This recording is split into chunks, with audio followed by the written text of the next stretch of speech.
Good morning, everybody. I'm Jennifer. This is A Country Life, and let's get right to cooking. I have a couple of pounds here of, actually this is about almost 4 pounds of ground venison between these two pots here. I browned it all up here in my enameled Dutch oven with a really big onion. I'm making taco meat. It's a birthday day for us. Sam's birthday is today, and so we'll be having just whoever of the family can get over here tonight will be over here. We're going to be doing Sam requested tacos, and so this is what I do for taco meat. Brown up some venison with an onion. I salt and peppered the meat, lightly salt and peppered the meat. I have 1 can of refried beans, and then I'm going to be putting in at least 3 tablespoons of taco seasoning, maybe even 4 tablespoons, and then I'm just going to let this kind of simmer.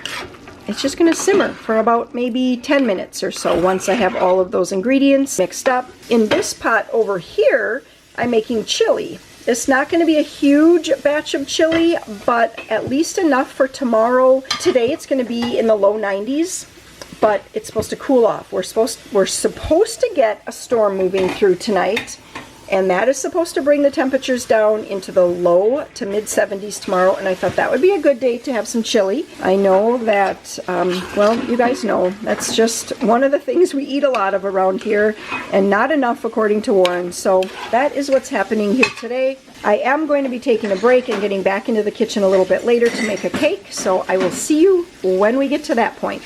One of my favorite kitchen tools here recently has been this 2 tablespoon scoop. I use this all the time.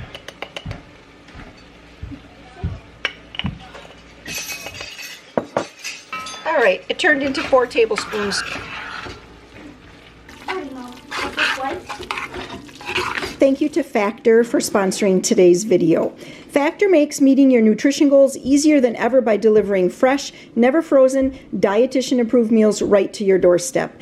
Their team of gourmet chefs create each meal using only ingredients with integrity to help you feel your best all day long.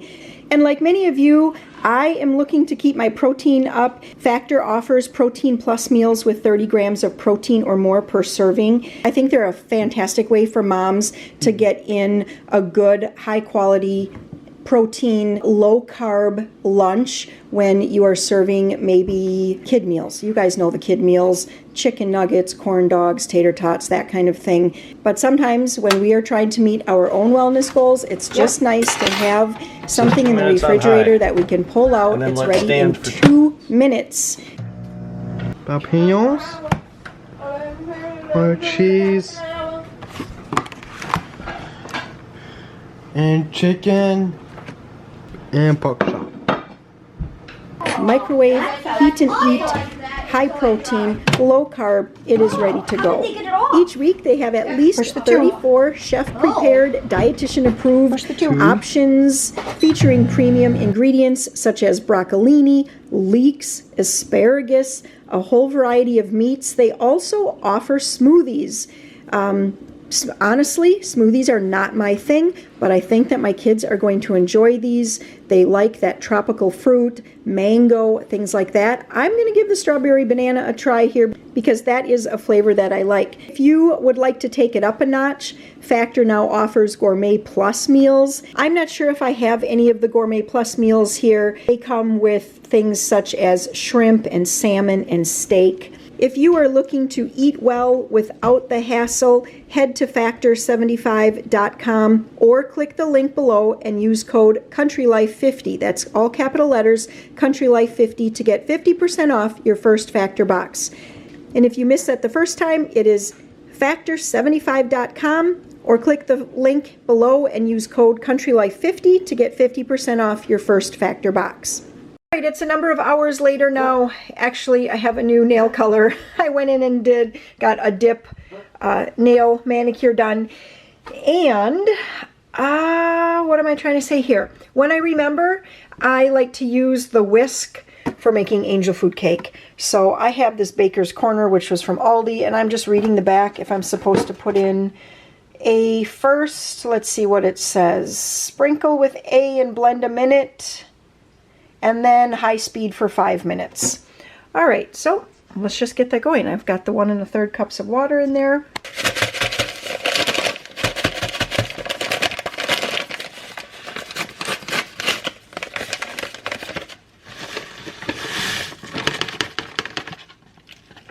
So 1 minute just to get everything wet.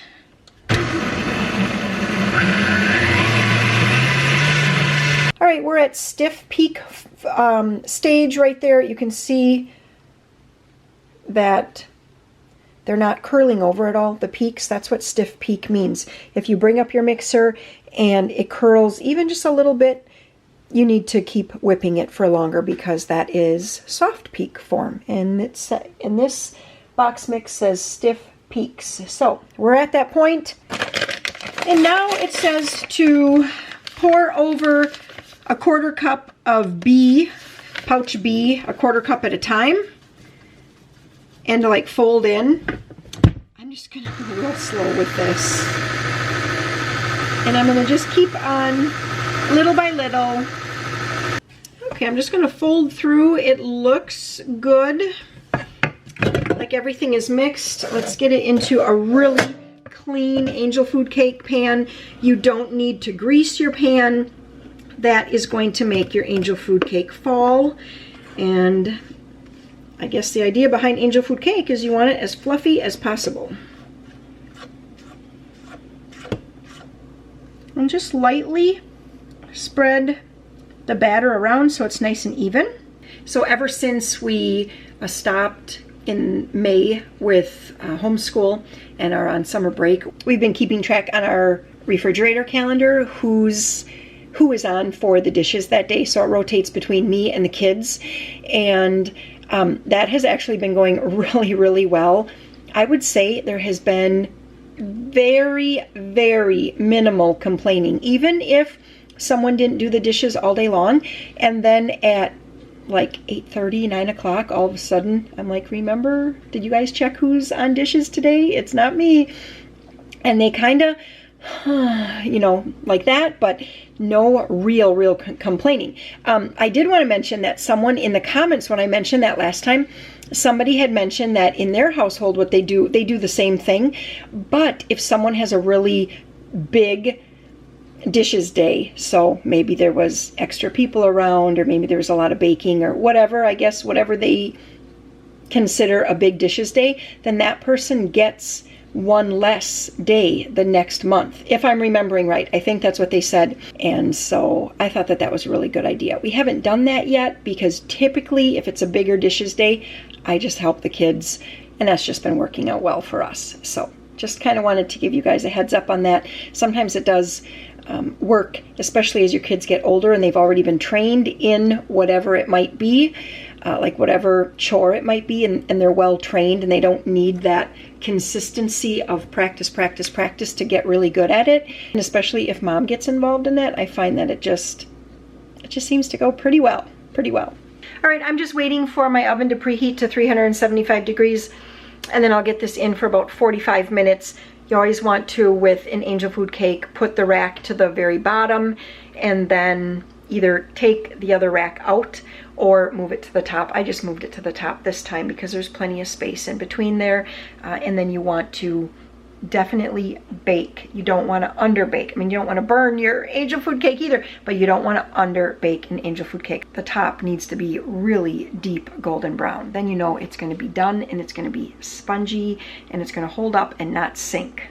I'm going to bring my garbage can out over here just so that I have it handy. And do you remember the other day I went shopping?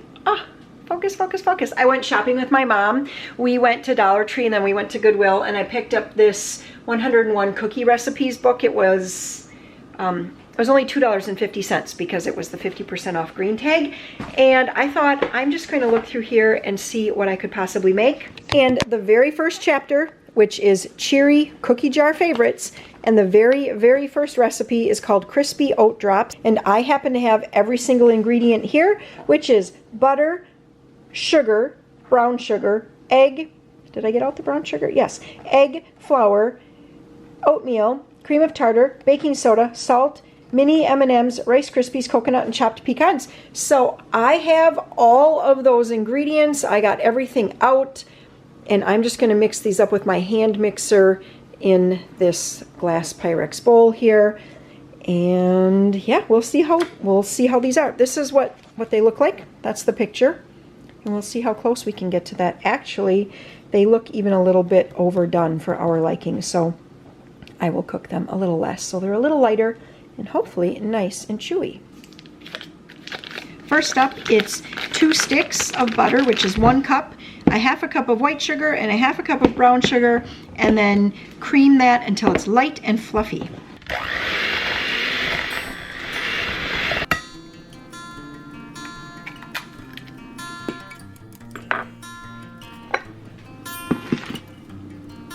All right, next up it's going to be 2 cups of flour,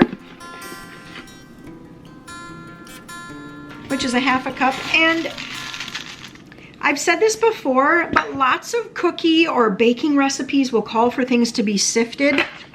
And most of the time, I will just sprinkle everything over the top evenly so that I don't have to sift. We have a teaspoon of cream of tartar, a half a teaspoon of baking soda. I'm going to move you from the salt canister to the brown sugar container. And I need a 1/4 teaspoon of salt. We're going to get that all blended up. And I would say that this is almost all the way mixed, but not 100%. And the reason I stop it early is because I'm adding in mix-ins like Rice Krispies and coconut and pecans and M&ms, and I just don't want to over mix my dough. I don't have enough M&ms. That's okay. I'm putting in what I have.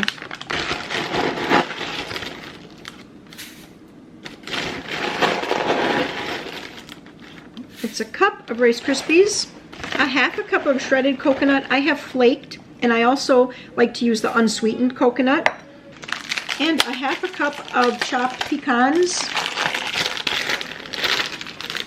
And that to me looks like it's about a half a cup, maybe even a little bit less. So I'm just going to pour all of that in. And by the looks of it, it is going to be time to go grocery shopping. I am using up all kinds of stuff here.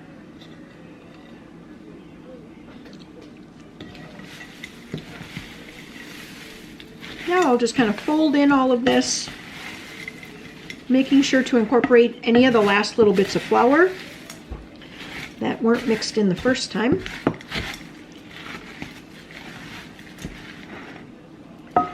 Don't those look pretty? Look at that dough. That is so pretty.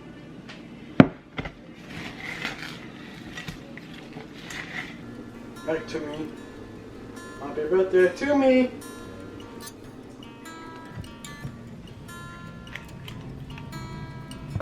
When I make cookies, I like to use a light colored pan. These are the Nordic Ware pans. Mine are pretty old. I also like to just kind of press the cookies down a little bit and then just squeeze in their edges to make sure there's no little like loose crummy edges. And I always go less time. So this recipe says 10 to 13 minutes. I have my timer actually set for 8 because I don't want to overbake these at all.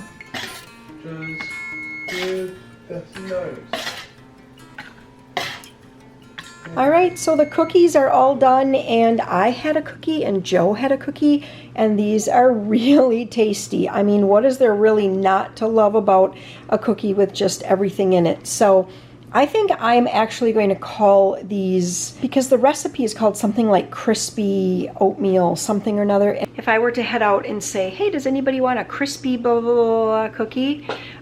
It doesn't really matter what the words in there would be. They're gonna just be like, nah, I'll pass, because they don't like crispy cookies. So these are chewy because I went 8 minutes on the first pan, and I thought that was a little light, so I went 9 minutes on all the on the next few pans, and that was just the perfect amount of time. Like I said, the recipe said 10 to 13. That would have been way, way too much. I actually have one last pan in here right now. I'm gonna take out. The last pan only had 5. on, so I put them in just for 8, and then that wasn't quite enough, so I just turned off the heat and let them go in for like another minute or so, and that was just right. All right, so I'm thinking I had a name for them before. I think I was just gonna call these like everything M&M cookies or something like that. And then I think they'll hear the word M&M and then they'll be like, ooh, M&M cookies. Okay, so Warren and Peter are out fertilizing right now and the thermometer is reading 95. Peter did run in about an hour ago or so to get some more water, but I thought I'd make them some lemonade. And this is how I've been making lemonade, I mean, for quite a while. Sometimes we have the Kool-Aid lemonade, which is good, but it's still a little too sweet, I think. So this is 1 cup of just, you know, this bottled lemon juice. Put that here into my pitcher. And then I have a 1/2 cup of sugar. I'm just gonna stir that around basically until that sugar starts to dissolve. And I've been making a lot of ice. These are those little ice nuggets, or as some people told me in the comments, this is called Sonic ice. We don't have a Sonic by us, but people say you can buy Sonic ice, like in, I don't know if it was 10-pound bags or something like that, and that they do that often because they love Sonic ice. All right, so I've been making a lot of ice, just putting it into Ziploc bags here. Someone also told me that if I were to put this in a paper bag, it would not clump together. But what I'm going to do is just put all of that ice in here now.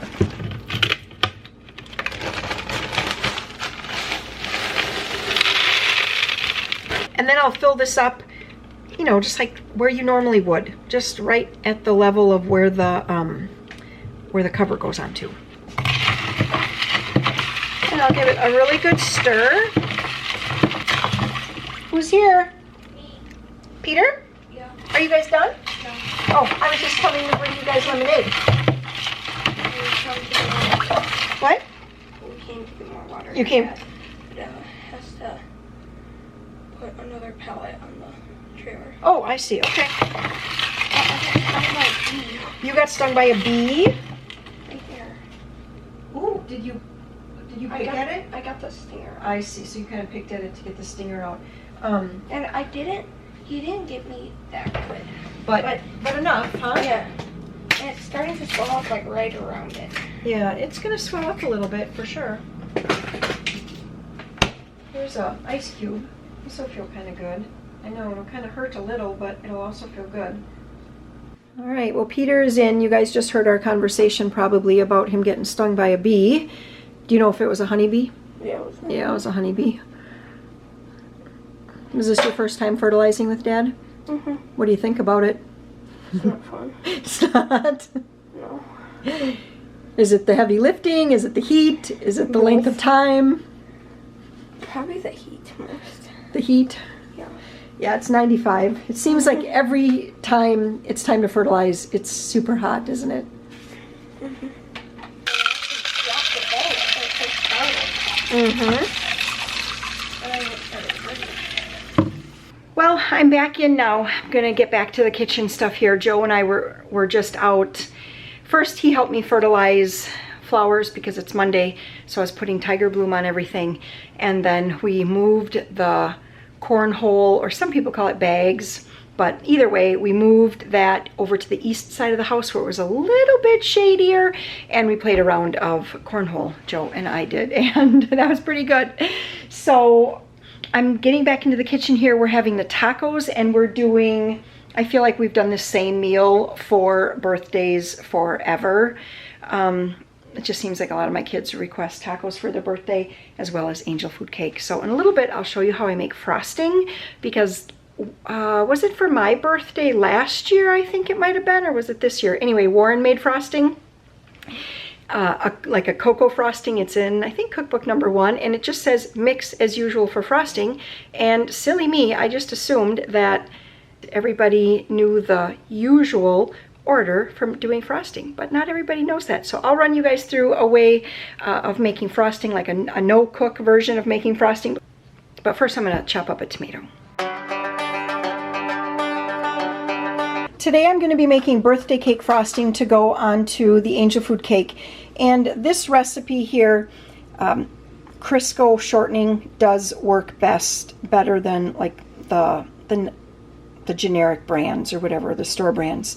All right, I'm only making a half a batch because Sam's not a huge fan of frosting, so I'll probably just kind of frost the top of the cake. So 3/4 cup of shortening and 1/4 cup of butter. I have that in my KitchenAid here, and I'm going to whisk this, like whip it here on high for 5 minutes. That is really the key to a good whipped and really creamy and light homemade frosting. So I'll just start by going like that. Set my timer for 5 minutes.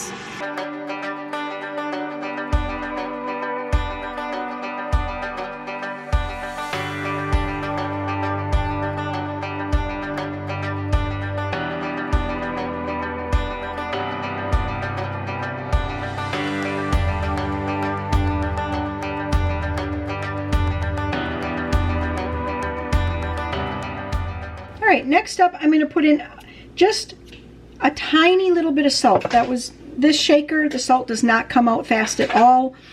And it was just 2 tiny little shakes. It just helps, I think, it just like tempers the sweetness a little bit. And then just a little bit, a half a teaspoon of vanilla, not too much. Too much. And then I'm going to mix that up a little bit. Since I'm just having this recipe, it's 2 cups of powdered sugar.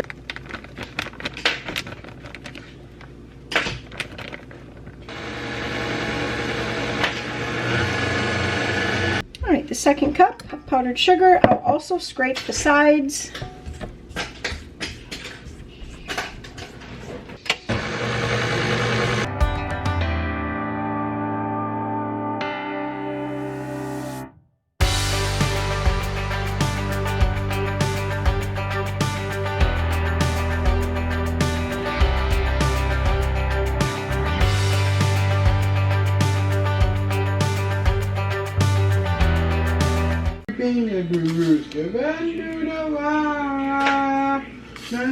My hand. I go back to kiss up the baby. Come here. Good. I looked up, oh, it's another year gone by. Oh, it must be time to celebrate again. And it's true when I tell you it's your day today. And it's true when I tell you it's your day today. It's your beautiful birthday, your beautiful birthday, your beautiful. It's your beautiful birthday, your beautiful birthday, your beautiful. Okay, 3, 2, 1. There we go. Happy birthday to you. Happy birthday to you. Happy birthday, dear Sam. Happy birthday to you.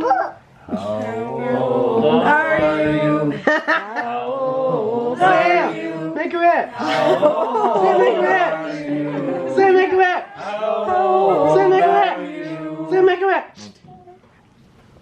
Okay, believe it or not, it's actually Wednesday now. That was Monday, wasn't it? Yes, it was Monday that I was doing the other cooking, and we had just a really fantastic time for Sam's birthday. And last night we actually ended up going out for supper. I had forgotten to pick up a couple things in town. I needed to pick them up yesterday, and so I said to Warren, should I just run, or do you guys want to go out for supper or something? So we went to Culver's. I didn't have to do cooking last night, which was really kind of nice.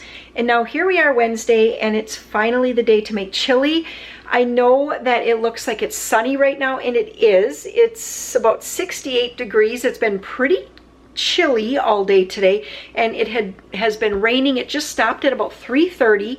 It's 5 to 4, and both Warren and I are like, we have not seen rain like this in 6 weeks, maybe more. something like that. It has been a long time. He was going to run down and check the rain gauge here, but he hasn't yet. So I don't know how much rain we got, but I had to go and like stand my cushions up on my patio furniture because everything was soaking wet, and I haven't had to do that in ages. So we are so thrilled to have the rain, and that also means it's a great day to have chili. I know it's getting sunny and everything, but I have the hamburger all cooked up. This is venison burger all cooked up with an onion from Monday. I just had it in the fridge since then. And now I'm just going to put together chili. So I'm basically doubling this, except I only had the white kidney beans, cannellini beans here. I didn't have any regular kidney beans. I mean, I do, but I would have to like pressure cook them and stuff like that to get them. And I'm just not going to do that right now. This is my chili. Very, very, very, very easy. I know this looks different. So I have a couple, look at that, still from 2020. So when I make home canned tomato juice, sometimes I run it through my food mill. So I get a very pulpy juice that looks like that. And other times I cook tomatoes down in my great big Nesco roaster, and I just keep ladling off the juice. I leave all the pulp behind, and I can that as tomato sauce. And so that is usually a little bit of a darker, you can see it's darker colored, but it's very thin. This is very, very thin and watery. So I thought that these two would make a good combination so that the chili had some thickness, but it wasn't too thick, because we do like it a little bit more like a chili soup. You. Go.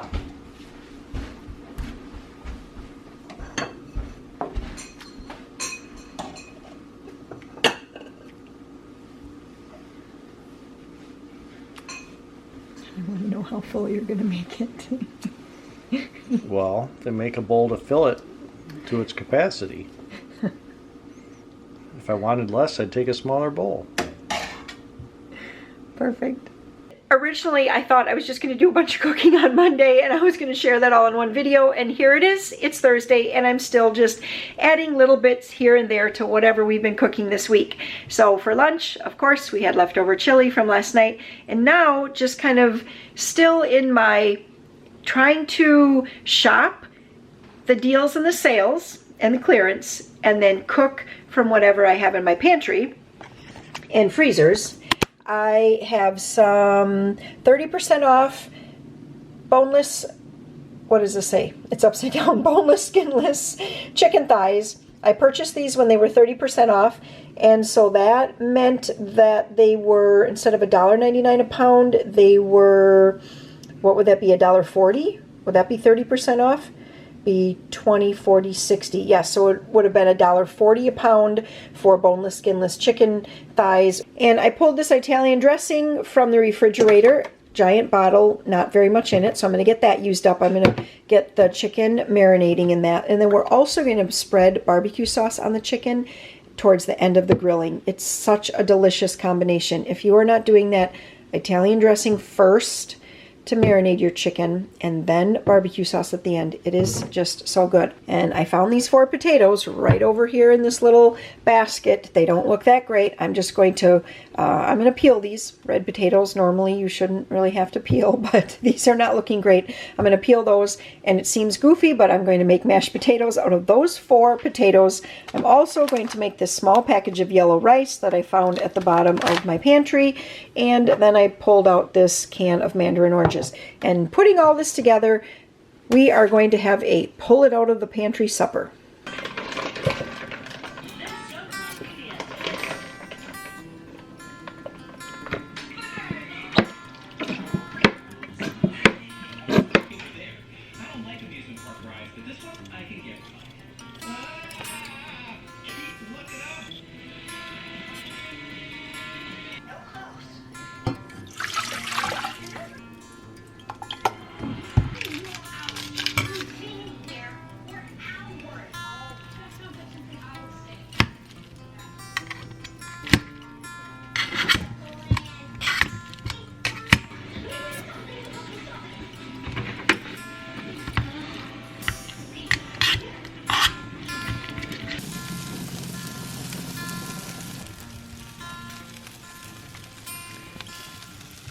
Video killed the radio star.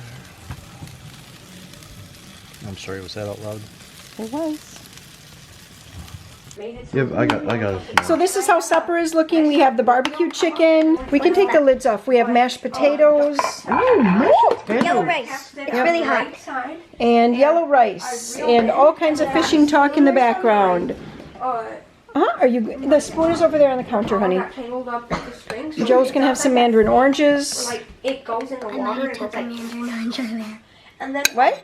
I took some earlier of the mandarin. Oh, you did. You snuck some mandarin oranges before. try to get it on thing like on the I like Joe, this do you want rice. mashed potatoes? and like it. Ooh, Yeah, I like sure. it bad. Sure Lauren, can you get another spoon for the mashed potatoes? And then just mixed it and then it didn't. Mm-hmm. Thumbs up on that one, huh?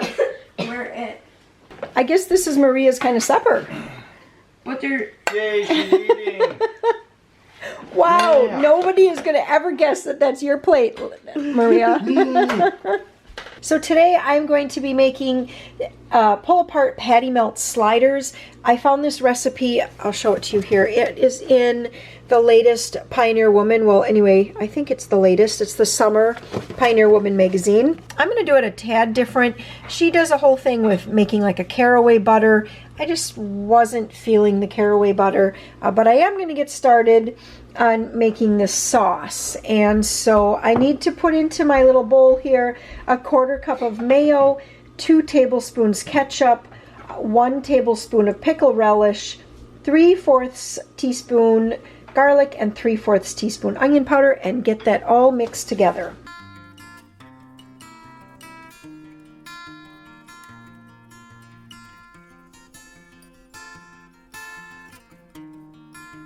This would be delicious on burgers right here. Yummy, yummy, yummy. It's sort of like a Big Mac sauce.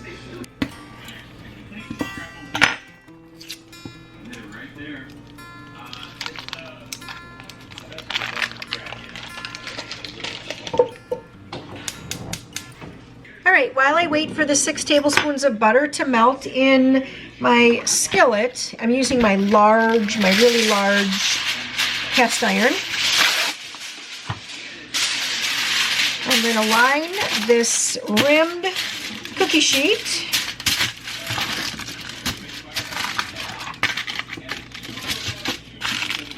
with foil. All right, so my rolls, the dinner rolls that I picked up here, this was a brand new brand, Sabrina's White Dinner Rolls. Where does it say that these are made? They smell good. These are made in, or at least distributed by, out of Warren, Michigan. The recipe says that you should cut the whole entire pack of dinner rolls. But guess what? Mine are already separated. So I'm just going to have to make do. A couple of them are together still. But I feel like as soon as I start cutting these, yeah, they pretty much are kind of coming apart.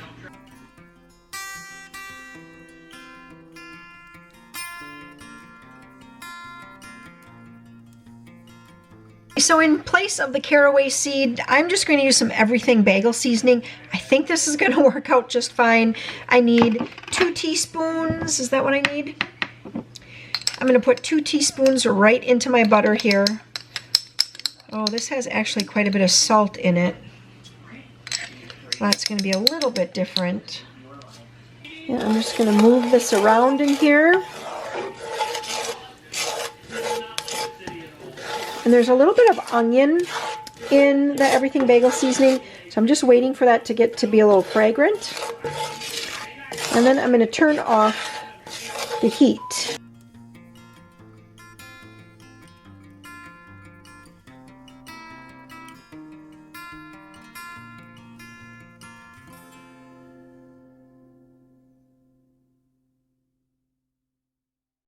Okay, I'm adding 2 more tablespoons of butter to the skillet. I did pour out the what Ree is calling the caraway butter, which mine is everything bagel butter, and I just have it in this little bowl. I haven't read the recipe through all the way, but I'm guessing this is going to get brushed over the tops of the slider buns.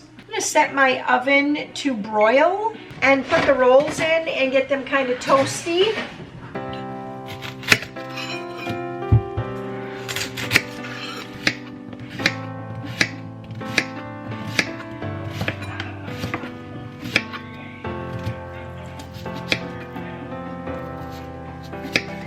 As I cut these onions, I'm adding them to my skillet, which has the butter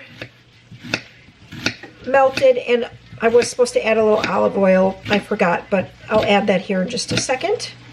All right, well, that was a lot of onions. All right, I will be letting these cook here for about 15 minutes until they get nice and caramelized. If the pan gets too dry, what I need to do is just add a little bit of water, scrape the bottom, deglaze it, and continue to cook. So I'm just going to go and set my microwave timer for 15 minutes and just kind of keep an eye on these. I've already made some mistakes in this recipe. It's one thing with Pioneer Woman recipes I notice is that she has a lot of add a little onion here, add a little onion there, add this, add salt here, add salt here. I don't always read the recipe ahead of time to get it clear in my head. So what I already did is I added all of the garlic powder and all of the onion powder to the mayo mixture that is going to get spread on the buns. So I'm not going to add onion or garlic powder to the meat when I start to cook that up. I'm also supposed to cook the meat in a separate skillet. And that's another thing I always notice with Pioneer Woman recipes is there's a lot of dishes. And I try to eliminate dishes as much as I can. So I will actually wait until these onions are completely caramelized. And then when I take them out of here, I will just use this same skillet for browning my meat. I've been keeping an eye on the buns here. Just letting those buns toast up nicely. Also, it says something about 1.5 teaspoons of kosher salt. I kind of feel like maybe that's going to be a little bit too much considering I used the Everything Bagel seasoning instead of the caraway seed, and that has salt in it. And, you know, I mean, everything, the ketchup, the Worcestershire sauce, the, the butter, it all has salt. So I'm easing up on the salt. I did put a good dose of salt over the onions. It said here to do 1/2 teaspoon, I think. It looked to me to be closer to a teaspoon. So I'm not adding any more salt from here on out, even though I'm supposed to salt the meat. I'm just not going to. Also, there's salt in the cheese. So I think we're going to be good. And salt is one of those things that you can always add to at the end as well.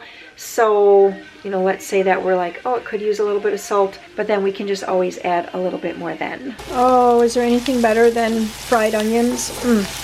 Smells so good. I already tasted a couple. They taste so good. At this point, I'm just waiting for the ground venison to cook, and then I'll add in the Worcestershire sauce as well as pepper. But like I said, no salt. And these are all the tops, and so I'm just going to get the this mayo mixture brushed onto the tops of all of these, just so that part is done. Then I will top this with the meat and the onions. So the meat is very close to being cooked all the way through. I did add the onions partway through just because I wanted the onions to be a little bit more cooked. And in the original recipe, she says to add them like after the meat is already browned. I just didn't want to do that. So I just want to point out that when you're using Worcestershire sauce, always mix it up first because a lot will settle on the bottom and you'll miss out on all the good flavor. So about 2 tablespoons, there's 1 and 2, and then I do need to put some black pepper in, but that's a two-handed job, so I'm going to do that. And shortly, this should be ready to go on top of the buns. I have my oven preheated to 400 degrees, and I also, that goes over there, and then I also have, this was just a frozen bag of vegetables I had in the freezer. It has butternut squash and cranberries, onions, and spinach, and it says it's in some sort of garlic sauce. So I just followed the bag directions. It said heat it for about 7 minutes over medium heat. So that's what I did, and that's what we're going to have for a vegetable. And then, of course, we just have some fruit, canned fruit, that we'll have along with this for supper.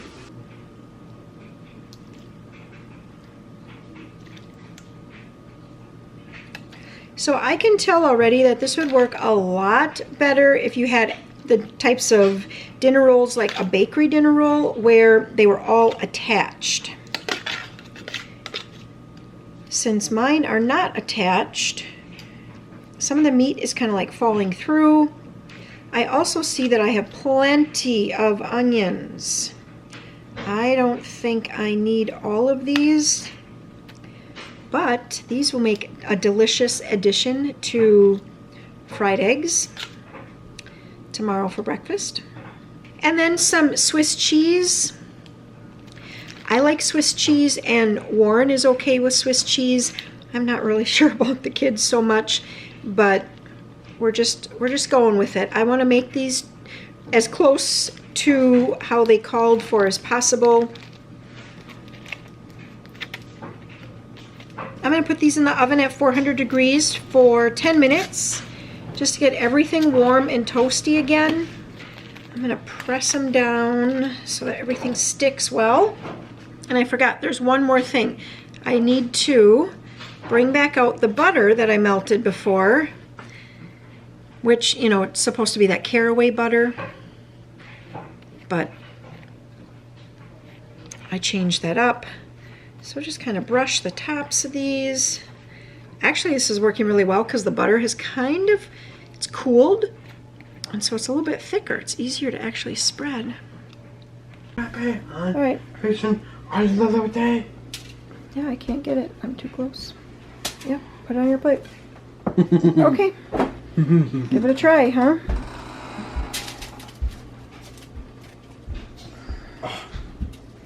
You got to kind of grab it, Joe, like this. You got to reach underneath it.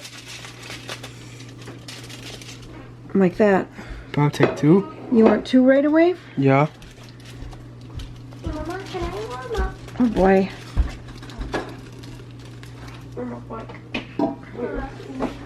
How's that? I'm back in the kitchen here tonight after supper. What were those called? Patty melt? Patty melt sliders or something like that. They were very, very good. Peter actually said, Mom, I want this for my birthday. So they were very, very good. Nobody even said a word about it being Swiss cheese on there. We all really liked that.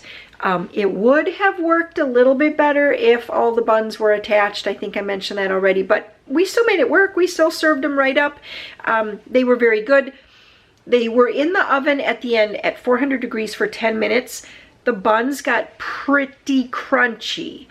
So probably in the future, I would maybe turn the heat down rather than 400 degrees. I would go 375, maybe even only 350 for 10 minutes because you want everything to get nice and hot. But me personally, I would have preferred that the buns not be quite so crunchy, although nobody complained about it. Joseph, Warren, Peter, we all ate them happily and really liked them. Here I am, back into the kitchen here after supper, and I'm going to be making some peanut butter cookies. Now, this is my normal peanut butter cookie recipe right here. If it would just focus, Grandma's peanut butter cookies, it's trying. There we go, with some shortening. Something is weird. Just a moment here. All right, that's better. I put my camera on a different setting. So this is my normal peanut butter cookie recipe that I always use. It makes like a chewy peanut butter cookie with just a little bit of a crisp edge. But as you know, I got this cookbook, 101 Cookie Recipes from Goodwill, and I already made these earlier in the video, right there, crispy oat drops. Those were really good. I loved the coconut in them. And now I thought I would give these a try. So Irresistible peanut butter cookies. Real similar ingredients. This new recipe uses less egg. It has milk and vanilla. So my recipe has 3 eggs and no milk, no vanilla. My recipe takes both brown and white sugar. This one is just brown sugar. So we're going with it. So far into the bowl of my KitchenAid, I have 1 1/4 cups of brown sugar. I have 3/4 cup of peanut butter. I only have crunchy peanut butter right now, so that's what I'm using. I'm going to measure out a 1/2 cup of Crisco, a 1/2 cup of shortening,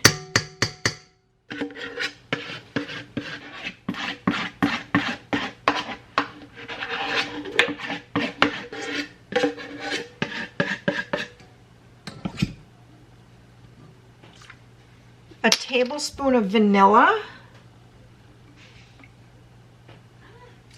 We're gonna get that all mixed. I'll crack in 1 egg.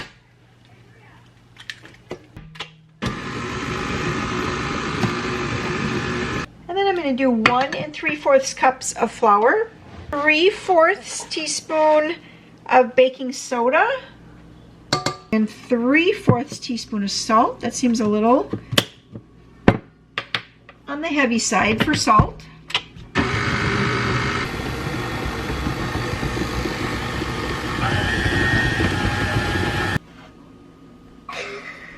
What are you laughing about?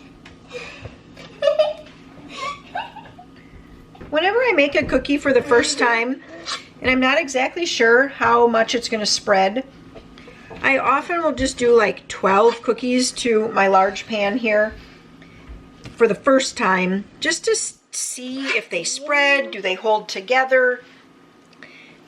It's kind of like my trial pan.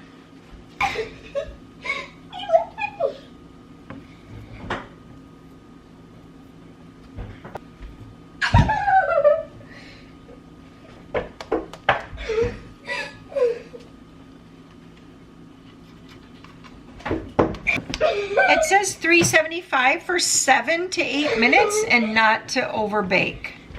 Here's a peek at the finished cookies. First batch I went with the lower time, which was 7 minutes. I think that was actually a little bit too short of time. So then the remaining batches I did at 8 minutes, and they turned out just right. Let them cool on the pan for 2 minutes. And yeah, they're just a nice chewy cookie. They do get pretty flat, so if you're not into flat cookies, then this wouldn't be the one for you. But yeah, these are yummy cookies. Today I'm going to be making some pork spare ribs a couple of different ways. Again, I'm just going to follow the recipe from the new Pioneer Woman magazine. I want to give those a try, and she gives 3 options, so I thought I would give at least 2 of them a try here today. First, what I need to do though is get this trimmed up. I have one over here that I already trimmed up, and there is a lot of trimming that needs to be done on this. Another thing that you want to do, see if I can get under, is to pull this membrane off. And I usually just kind of look for a spot that I can get my knife under. And I see that my knife is pretty dull right now. And then I grab with a paper towel, because otherwise the membrane is just too slippery. Sometimes you're lucky and you can get the whole membrane off in one big peel. And this is looking good so far. Oh, right there, it just tore.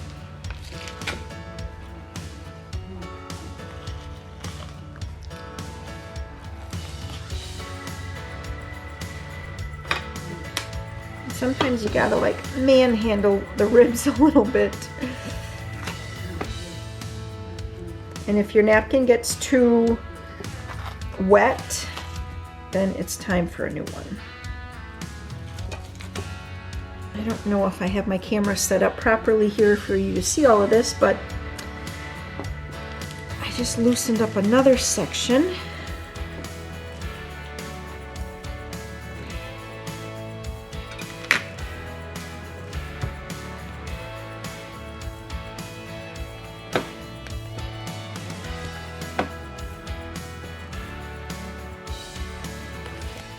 I've honestly never bought ribs like this huge pack like this, and these have a lot of trimming, and they also have this extra flap here of meat, which is a little bit different, and so it's harder to get this membrane off. Usually they're about this wide, 5 inches wide or so, 6 inches wide, and you don't have this extra flap.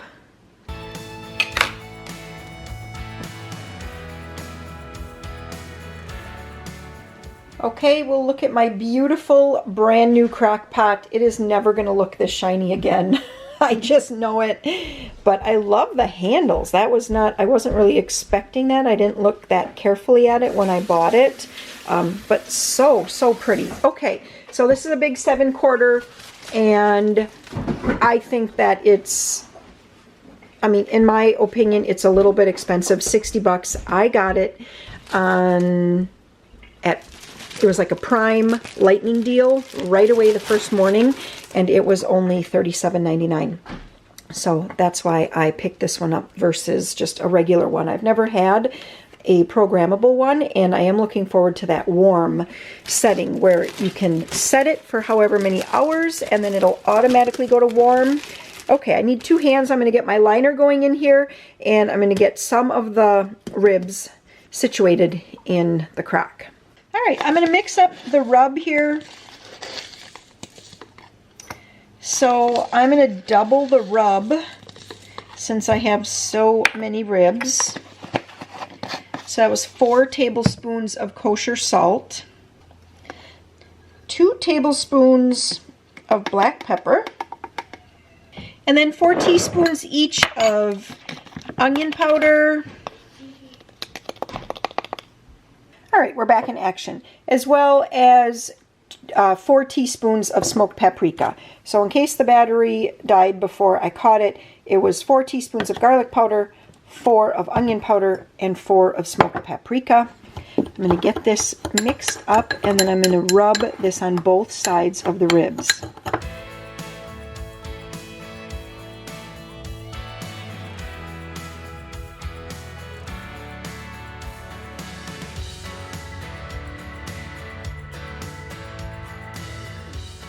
Okay, I just realized I completely forgot the brown sugar. I'm sure you guys were all saying, wait a minute, isn't there supposed to be brown sugar in a rib rub? Yes, there is supposed to be. So there needs to be, for the double batch of the rub that I'm making, there needs to be 2 tablespoons of brown sugar. Sprinkle some brown sugar. All right, well that worked out better than I thought it would. They only got one side with the brown sugar. Here's my remaining rib rub. I only did 2 teaspoons on each side of these 4 hunks of ribs. So the recipe says that what I should do is coil the ribs and stand them up. However, since these are just called spare ribs and not baby back ribs, they're just too big to coil. And so what I did is I just kind of cut them into into 5 sections, and I just have them piled up, fat side up, and I'm going to cover it, and then it says, whoops, I'm going to have to turn on, I have to plug this in. Mode is low, that's good, and I need to do it for 4 hours on low. After 4 hours, it'll just move to the keep warm setting. That's what I'm hoping it does. And there we go. We have the first batch of ribs in the crock pot. So I did the best I could to make an airtight packet here with foil. I have the 2 hunks of ribs next to each other like this, and then I just kind of double and overlapped and just kept on wrapping until I thought I had enough foil around this. I want this to be as airtight as possible because, you know, what I'm trying to go for here, or what's supposed to happen when you cook ribs in the oven, is kind of creates this little steamy packet. So real low temperature, 300 degrees, and it's just low and slow is the way to go. Look at that. I'm a poet and didn't even know it. 2 to 2.5 hours in the oven. So I'm just going to wait for my oven to preheat, pop those in, and yeah, this didn't take too long to get all of this going. So these are the ribs that were in the oven. What ended up happening is we had to be gone for a little while this afternoon, so Warren was able to come in, and when the timer went off, he just turned the oven off, but left them all wrapped in their foil. I just unwrapped them. I put them on a cookie sheet. I'm going to slather these with barbecue sauce. I'm just using this more as a method today, and I'm not using the barbecue sauce recipes that from the Pioneer Woman's recipe in the magazine. I just know that this is simple and everybody likes this flavor. So I'm just going to slather with barbecue sauce, put this under the broiler. Now I think her recipe, I think her method calls for about 5 minutes under the broiler. The broiler on my gas stove is a little bit on the cool side, I've noticed, so I'll probably have to put these in for a little more than 5 minutes. I don't know how much longer. I'll just watch them very carefully. And I also just turned the power off on the crock pot ribs. So these here, again, they just went for their 4 hours and they're done all the way through. I was just looking through there and these are done as well. I am actually going to be putting this batch into the refrigerator though, and we will bring these out tomorrow and I will do the same thing. I'm just going to slather them with barbecue sauce just like this over here, and the last step we'll do on the grill rather than under the broiler, but that'll be tomorrow. All right, I had them in for 10 minutes and it got the barbecue sauce really kind of like cooked on, which is what I was going for.